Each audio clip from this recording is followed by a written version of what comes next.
Good evening student, I am Monica Sharma. Today I will learn about terminating decimal. सबसे पहले हम जानेंगे कि terminating decimal किसे कहते हैं और terminating decimal क्या होता है. Every fraction p upon q can be expressed as a decimal if the decimal expression of p upon q terminates, that is comes to an end, then the decimal so obtained is called a terminating decimal. प्रत्येक friction p upon q को हम decimal की form में व्यक्त कर सकते हैं. यदि डेसिमल p अपॉन q है, यदि डेसिमल की संख्या को हम p अपॉन q में व्यक्त कर सकते हैं तो वो टर्मिनेट होगा जब उसका जो आंसर है, जब हम उसका डिवाइड लगाएं तो उसका आंसर का फाइनल आंसर आ जाए. ठीक है, डिवाइड लगाने पर उस फ्रिक्शन का फाइनल आंसर आ जाए तो वो डेसिमल क्या हो जाएगा, टर्मिनेट हो जाएगा. Then the decimal so obtain is called a terminating decimal. इस प्रकार से जो डेसिमल हमें प्राप्त होता है वो क्या होता है, टर्मिनेटिंग डेसिमल होता है.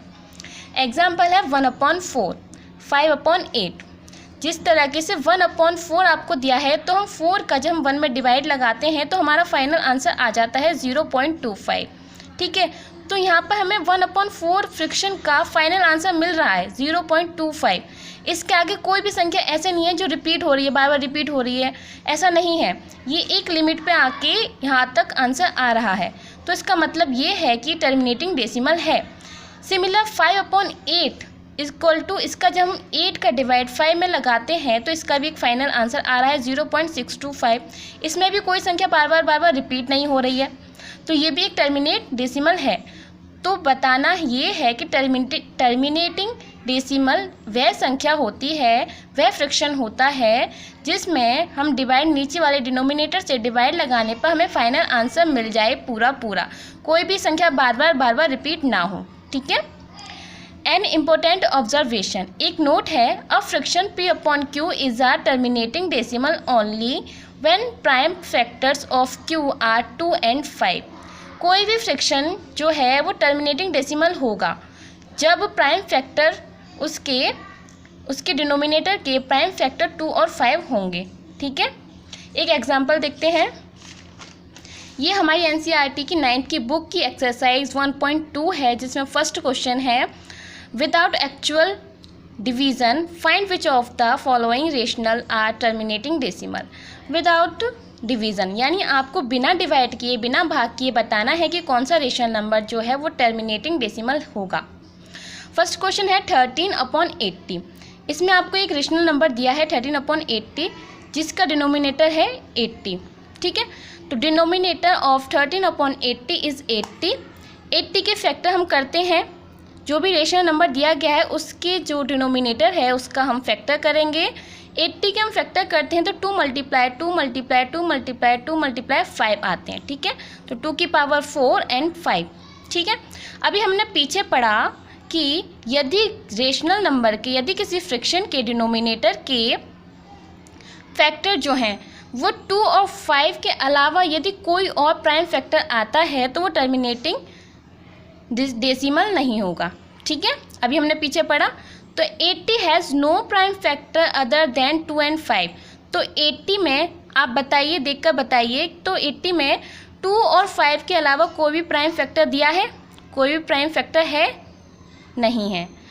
80 में 2 और 5 के अलावा कोई भी प्राइम फैक्टर नहीं है, तो इसका मतलब ये है कि 13/80 एक टर्मिनेटिंग डेसिमल है. सिमिलर नेक्स्ट क्वेश्चन है 7/24. Denominator of 7/24 is 24. इस रेशनल नंबर का जो डिनोमिनेटर है वो क्या है, 24. 24 के हम फैक्टर्स करते हैं, 24 के फैक्टर करेंगे तो 2 × 2 × 2 × 3 आ रहा है. 2 की power 3 × 3. 24 has 3 prime factors other than 2 and 5. अब आप इसमें देख सकते हैं कि जब हमने 24 के फैक्टर्स किए तो इसमें 2 and 5 प्राइम फैक्टर्स के अलावा भी एक प्राइम फैक्टर आ रहा है. कौन सा है वो, 3. जबकि हमने अभी पीछे पढ़ा कि डिनोमिनेटर के जब हम फैक्टर करें तो 2 और 5 के अलावा कोई भी प्राइम फैक्टर नहीं आना चाहिए. यदि 2 और 5 के अलावा कोई भी प्राइम फैक्टर आता है तो हमारा फ्रिक्शन डेसिमल टर्मिनेटिंग डेसिमल नहीं होता.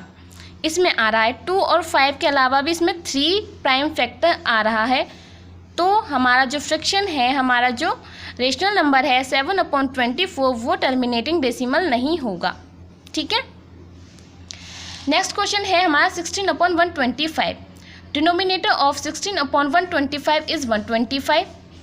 125 क्या फैक्टर करिए बताइए। सब बच्चे मुझे बताएंगे कि 125 के फैक्टर क्या होंगे। 5 × 5 × 5। ठीक है, सही है, यानी कि 5 की पावर 3। अब आप मुझे देख के बताइए कि इसमें प्राइम फैक्टर 2 और 5 के अलावा कोई और भी प्राइम फैक्टर है? नहीं है। तो क्या हुआ, 125 has no prime factors other than 2 और 5।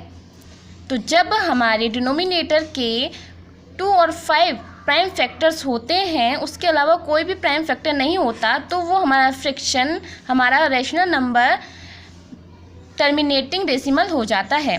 तो इस तरीके से हमने 13/80 का निकाला। 13/80 में हमारा टर्मिनेटिंग डेसिमल है, 7/24 में नहीं है, बिकॉज इसमें 2 और 5 के अलावा 3 भी आ रहा है। ठीक है। 16/125 हमारा टर्मिनेटिंग डेसिमल है, क्योंकि इसमें सिर्फ 5 आ रहा है। ठीक है, या तो 5 आए या 2 आए या फिर दोनों आए। इन दोनों के अलावा कोई और प्राइम फैक्टर नहीं आना चाहिए। ठीक है, प्राइम फैक्टर नहीं आना चाहिए। तो आज आपने सीखा टर्मिनेटिंग डेसिमल हम कैसे देखते हैं, कैसे पता लगाते हैं कौन सा फ्रैक्शन टर्मिनेटिंग डेसिमल है या नहीं है। नेक्स्ट है एक्सरसाइज 1.2 का ही next question, convert each of the following into a decimal. आपको फ्रैक्शन में दी हुई संख्या है, उसको डेसिमल में चेंज करना है। ये तो बहुत इजी है। ये देखिए, सबसे पहले ऐसे हम नॉर्मल फ्रैक्शन में चेंज कर लेंगे। 12 का 2 में मल्टीप्लाई करेंगे 24, 24 में 5 प्लस कर देंगे 29/12। 12 का डिवाइड लगाते हैं 29 में, 12 3 जो होते हैं 36। अब 3 बार हम डिवाइड नहीं कर सकते क्योंकि ज़्यादा हो जाएगा, इसलिए हम जाएंगे 2 बार। 12 2 जा 24, 9 में से 4 माइनस किया 5। अब 5 में 12 का भाग नहीं जा सकता क्योंकि 12 की टेबल में 5 नहीं आता, तो पॉइंट लगा के हमने 0 उतार लिया। 12 4 जा 48, 2 बचा, फिर 0 लगाया। 12 1 जा 12, 8 बचा, फिर से 0 लगाया। 12 6 जा 72, 8 बचा, फिर से 0 लगाया। 12 6 जा 72, 8 बचा, फिर से 0 लगाया। 12 6 जा 72। इस तरीके से आप देख सकते हैं कि बार बार रिमाइंडर में 8 बच रहा है, और हम पॉइंट लगा के 0 बढ़ाएंगे तो वो 6 बार ही उसका डिवाइड जाएगा। तो देखिए आप 6 जो है बार बार रिपीट हो रहा है। तो 29/12 का जो हम डेसिमल में चेंज करते हैं तो हमारा क्या आता है 2.416666। आप जितनी बार चाहें उतनी बार 6 लिख सकते हैं, क्योंकि अब आगे 6 ही आएगा। ठीक है, जब हमारी कोई भी संख्या बार बार रिपीट होती रहती है तो हम क्या करते हैं, एक नंबर लिख के उसके ऊपर एक बार लगा देते हैं। बार का मतलब होता है कि वो संख्या रिपीट हो रही है। तो हम इसे कैसे लिखेंगे, 29/12 को डेसिमल की फॉर्म में कैसे लिखेंगे, 2.416 बार। ठीक है, यानी 6 जो है बार बार रिपीट हो रहा है, इसे हम बोलते हैं बार। बार का चिन्ह होता है ये जो शो करता है कि ये संख्या बार बार रिपीट हो रही है। इसी तरीके से सिमिलर है 11/24। 24 का यहाँ हमें डिवाइड लगाना है 11 में, इसे हम करते हैं। अब ये देखिए 24 की टेबल में क्या 11 आएगा, बिल्कुल नहीं आएगा। तो ना जाने का 0 पॉइंट लगा के 0 बढ़ा लिया। ठीक है, अब बताइए 24 का हम 4 बार मल्टीप्लाई करके दें। 24 4 जा कितने होते हैं 96, और 24 5 जा ज़्यादा हो जाएगा 110 से, तो हम 4 बार डिवाइड करेंगे।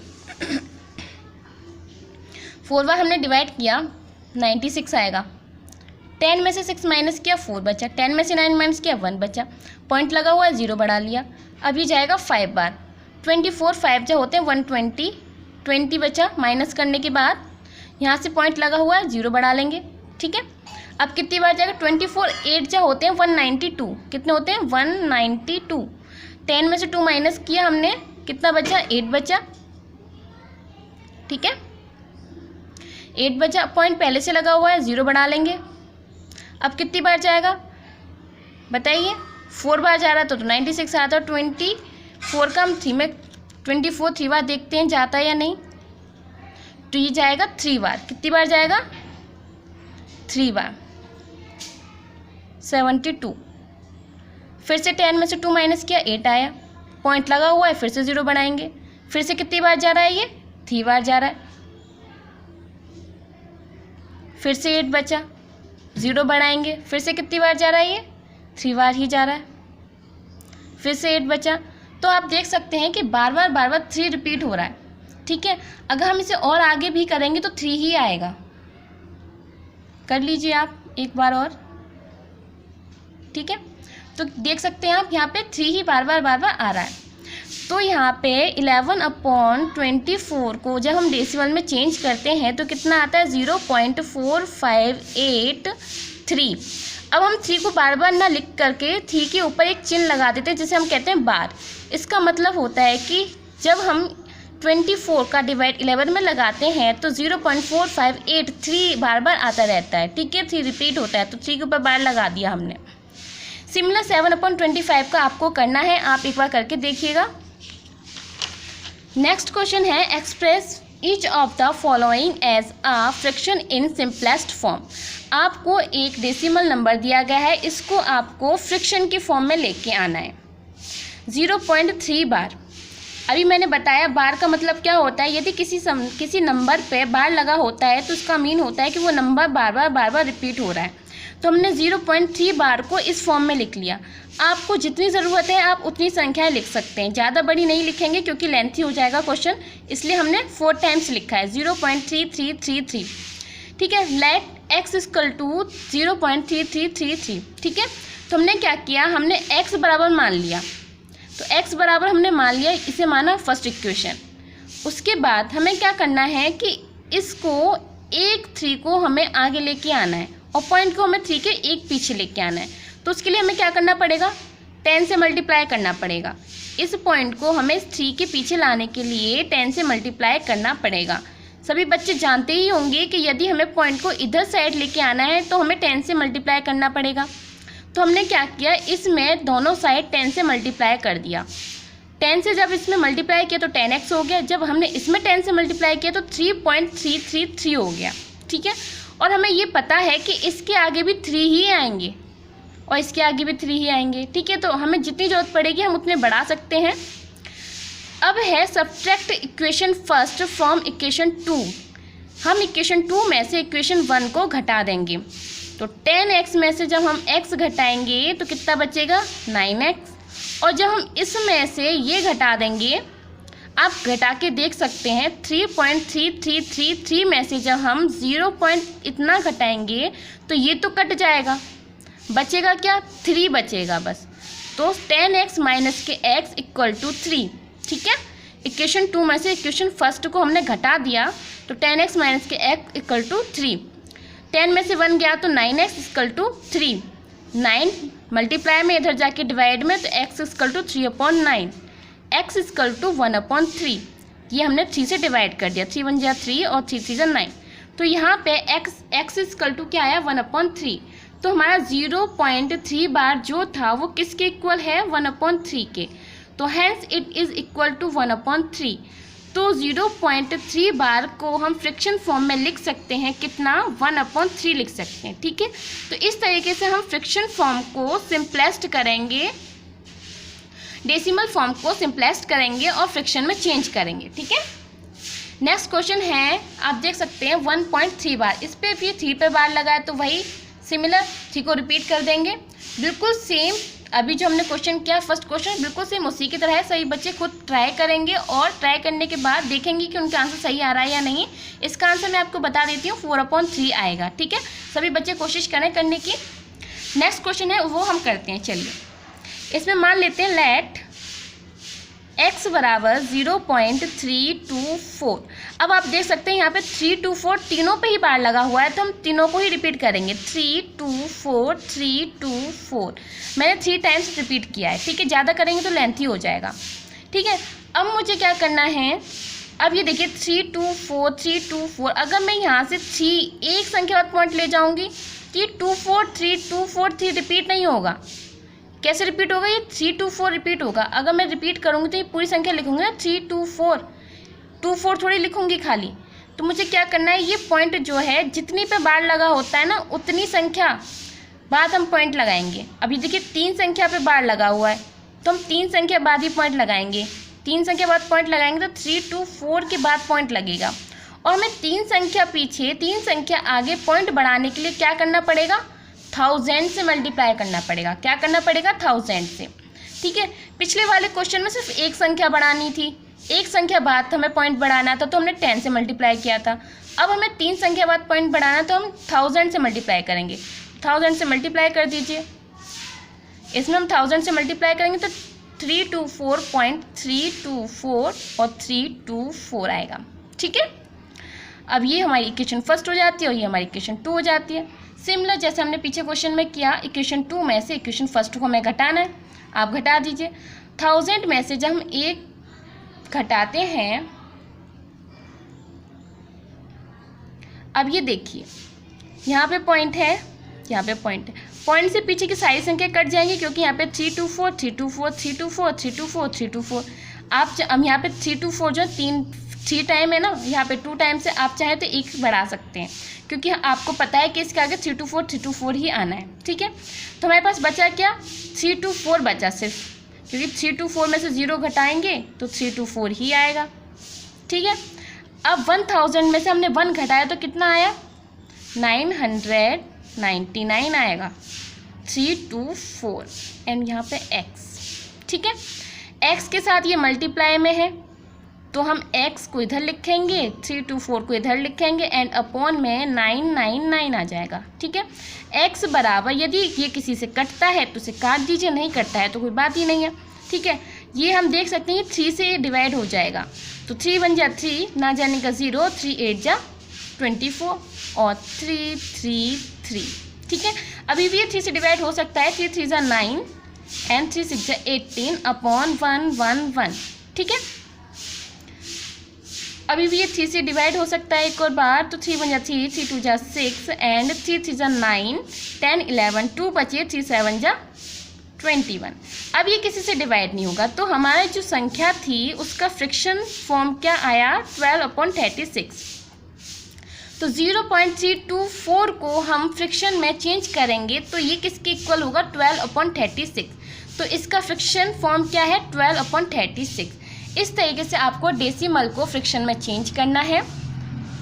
आज के लिए बस इतना ही, अपना ध्यान रखिएगा। और यदि आपको वीडियो अच्छी लगे तो प्लीज़ लाइक और सब्सक्राइब ज़रूर करें। यदि आपको कोई कमी महसूस होती है तो प्लीज़ हमें बताएं कमेंट में और हम उसको दूर करने की कोशिश करेंगे।